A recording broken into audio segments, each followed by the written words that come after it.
Balika Fadu hari ini, Jagdish meminta harta warisan demi menceraikan Anandi. Di rumah Singh, Kalyani mengatakan jika setelah surat perceraian ditanda tangani maka mereka memiliki waktu 6 bulan untuk mencarikan jodoh untuk Anandi. Kalyani mengatakan jika Anandi berhak bahagia juga. Dia memberitahu keluarga sampai mereka menemukan pasangan yang baik untuk Anandi maka Anandi tidak perlu mengetahui semua ini. Seorang dari Biro Perjodohan datang. Kalyani mengatakan jika mencari jodoh untuk Anandi dan mereka akan mencocokkannya. Semua orang menyebutkan karakteristik yang menurut mereka cocok dengan Anandi. Mediator mengatakan untuk mendapatkan semua karakteristik dalam satu orang sangat sulit, namun dia akan mencoba untuk yang terbaik. Mediator mengatakan jika dia memiliki seseorang dalam pemikirannya, namun dia menyerahkan kepada mereka untuk memulai pembicaraannya. Di Mumbai, seorang pasien menemui Jagdish, kemudian Jagdish memberikan laporannya ke dokter. Namun sepertinya dokter tidak tertarik dan meminta Jagdish melakukan tes lab pada pasien tersebut. Jagdish mengatakan jika itu tidak perlu dilakukan. Lalu dokter mengatakan jika kita tidak melakukannya maka kita tidak akan mendapatkan uang. Pasien senang jika mereka tidak sakit, dan rumah sakit akan mendapatkan uang. Jagdish tidak senang. Dia bertanya bagaimana jika pasien tidak mampu membayar dan ini perbuatan salah. Dokter meminta Jagdish untuk terbiasa dengan itu, karena kalau tidak dia akan memiliki masalah di masa depan. Kemudian Jagdish menemui manajer rumah sakit untuk mengadukan malpraktik itu. Namun manajer sudah sadar dan memberitahu Jagdish jika dia memiliki masalah dengan apa yang terjadi di rumah sakit maka dia boleh mengundurkan diri. Jagdish pulang. Dia berbicara dengan Gauri jika dia telah berhenti bekerja di rumah sakit itu dan dia harus pergi ke Jaipur untuk mengurus perceraian. Gauri menyalahkan dirinya sendiri, namun Jagdish menghentikannya dan dia tidak ingin membuatnya kesal juga. Gauri mengatakan jika semua akan baik-baik saja dan dia akan selalu bersamanya karena dia sangat mencintainya selamanya dan dia akan melupakan masa lalunya. Jagdish mengatakan jika dia berharap memiliki rumah sakit seperti yang ada di Jaitsar. Gauri mengatakan jika rumah sakit di Jaitsar ada yang memeliharanya dan hidup dari haknya. Gauri mengatakan jika lebih baik mereka memiliki rumah sakit sendiri dan menceritakan impiannya. Jagdish mengatakan bagaimana mereka akan membeli rumah sakit dan impian yang besar dan membiarkannya pergi.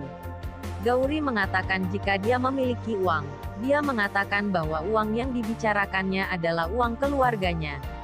Gauri mengatakan bahwa dia tidak hanya kehilangan keluarganya tetapi juga kehilangan harta keluarga yang dia miliki dan dia memiliki hak.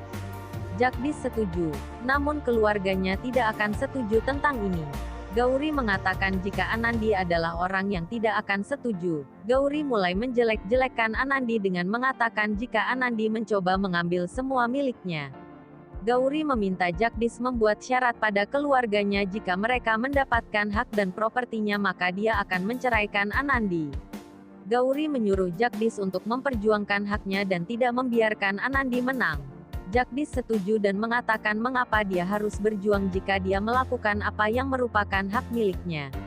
Gauri mengatakan jika dia akan pergi bersamanya. Di Jaitsar, Kalyani sedang berdoa pada dewa agar perjodohan Anandi berjalan dengan lancar.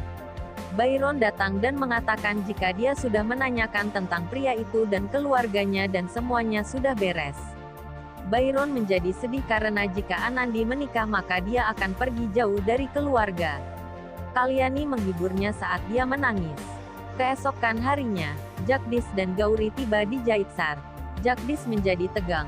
Gauri memintanya untuk rileks dan jika mereka berhasil maka mereka dapat memenuhi impian mereka. Fasan dan Anandi akan pergi. Calon pengantin pria dan keluarganya datang. Fasan melihatnya dari belakang mobil dan segera pergi. Kalyani menyambut mereka. Pria itu adalah seorang inspektur pendidikan dan pegawai pemerintah. Keluarga Singh terkesan dengan keluarga mempelai pria. Ayah pria mengatakan jika mereka merasa beruntung memiliki menantu seperti Anandi. Dia hanya ingin jaminan bahwa masa lalu Anandi tidak mengganggu masa depannya nanti. Byron meyakinkan bahwa hal seperti itu tidak akan terjadi. Keluarga pria setuju dengan perjodohan ini. Kalyani dan Byron masuk untuk menentukan langkah selanjutnya. Kalyani ingin menyelesaikan lamaran dan memberikan Sagun. Byron mengatakan untuk memberitahu dan meminta pendapat Anandi terlebih dahulu. Sementara keluarga mempelai ada, Jagdish dan Gauri datang. Keluarga nampak terkejut. Suasana menjadi canggung. Kemudian keluarga mempelai pria berpamitan untuk pulang. Setelah mereka pergi, Byron meminta Jagdish mengatakan tujuannya ke sini. Jagdish dengan ragu. Dia mengatakan jika dia akan menceraikan Anandi tapi sebelumnya dia meminta hak warisan untuknya. Semua orang terkejut.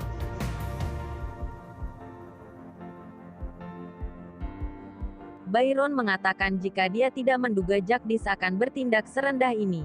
Jagdish mengatakan jika dia melakukan ini hanya untuk meminta hak yang dimilikinya dan apakah itu salah. Sedangkan Anandi adalah orang lain, dia bukan siapa-siapa di keluarga ini dan dia mengambil segalanya yang dia miliki. Semua orang terkejut. Sumitra dengan marah menamparkan Jagdish, dia menanyakan apakah kau tidak tahu malu hingga melakukan hal serendah ini. Sumitra memandang Gauri. Dia mengatakan jika Gauri telah mempengaruhi dan mencuci otakmu. Jagdish berteriak dan mengatakan jika Gauri tidak pernah mempengaruhinya. Byron meminta Kalyani tidak akan memberikan apa yang dia mau. Kalyani masih shock, dia merasa hancur mendengar semua ini.